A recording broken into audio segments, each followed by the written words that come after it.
guys, this is Leah Tezila and welcome to Mokonzi TV. Quick makeup tutorial for you guys, and it's called Trust the Process for a reason, believe me. Morphe brow gel on my forehead follicles whilst I explain what this channel is going to include. Before anyone says it, yes, I was brushing hopes and dreams. So, I'm 19, I'm an aspiring fashion journalist, and my content is going to be very much fashion focused. The hell was that? Well, that looks dumb in retrospect, doesn't it? I look like I bleached my eyelids, Jesus. Anyway, the next step is using concealer to highlight my shape. I'm brushing and blending. I use two different colours because I have what I call panda eyes, but some people call it hyperpigmentation. Anyway, what else would people want to be nosy enough to know? I'm from South London. Here we go. Here come the comments. Oh, I bet she's so ghetto. I bet she carries a shank. Well, according to me, that's a preposterous accusation. Because I'd still be ghetto if I was from Windsor, love. Now look, you just got your whole hot breath on the camera. Banana setting powder on the eyelids. This next part is dumb. Look. Why'd you do that? I just put it on and I'm taking it off. Nice, to fix the concealer into place. That's all. Done with the eye base, moving on to my face. Why are you doing all these David Blaine movements? Just do the makeup.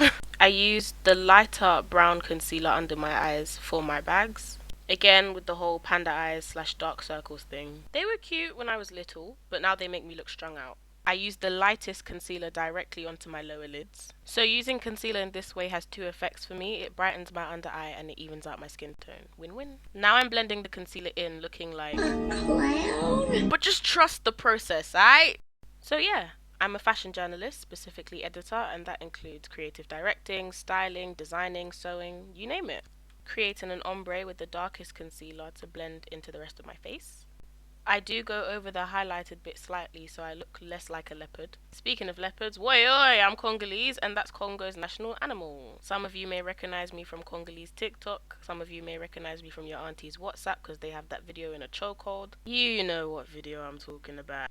Ye munene, Tantin, Nalandio. I'm following you. You're my muse. Put down the fumbwa. Put it down. You had your last child 15 years ago. Cut the bullshit. Or maybe it was this video.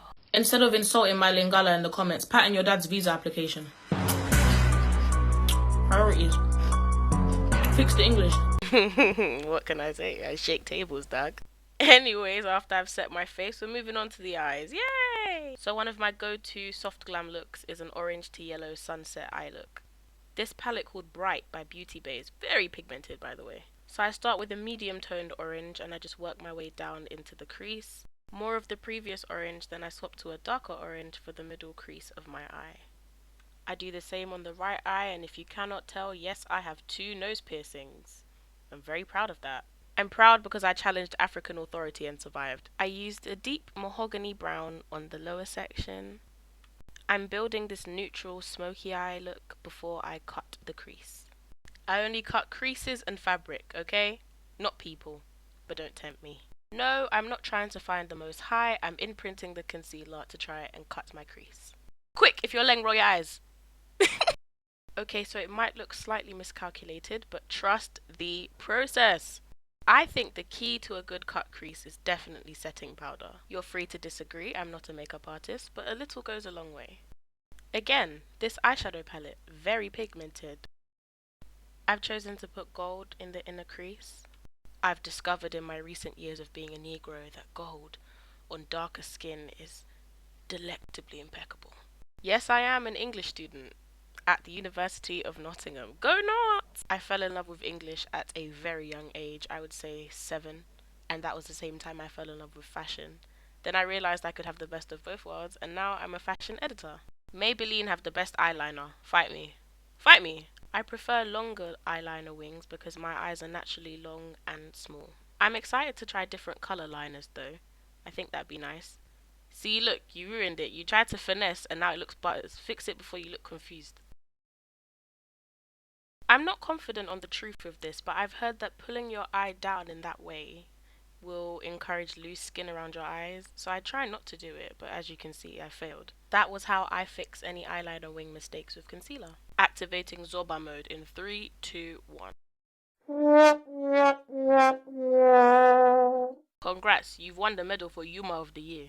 Ooh, now she's really angry. Nah, don't start talking loose to God. You're the one with hand-to-eye coordination. It's calm. We can just say it's custom couture. Anything goes for fashion these days. Look, you even got powder on your hands. Now you look like you're really from the Midlands. Anywho, I'm putting on foundation frustratingly. Look at the moon landing site I'm about to show. Oh my days! Real Javinio things. Oh. Oh,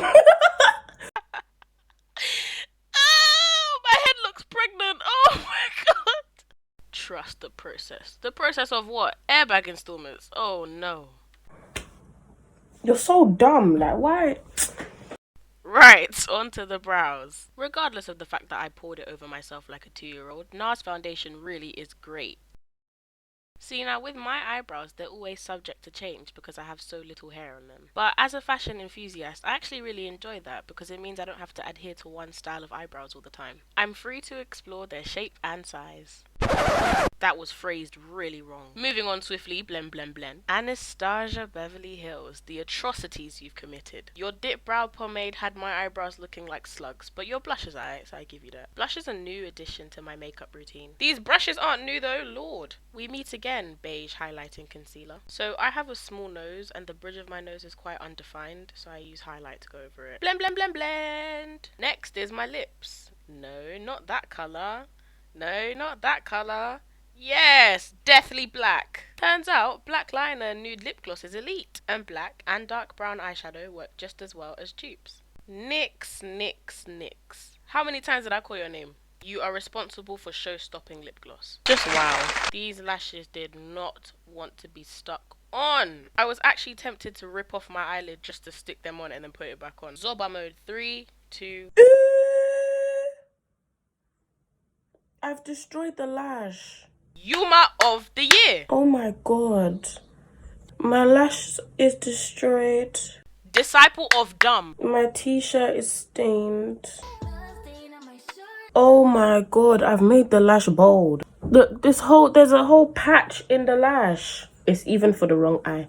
So me being foolish, I ended up ripping out a whole part of the eyelash just trying to stick it on. But I think I salvaged enough for it to look decent. People are gonna watch this video and think, what the my girl doing to her face? Oh my days. Oh my days. How can I call myself a fashion journalist? You ain't even got cosmetics patterned. Done out here. Done out here.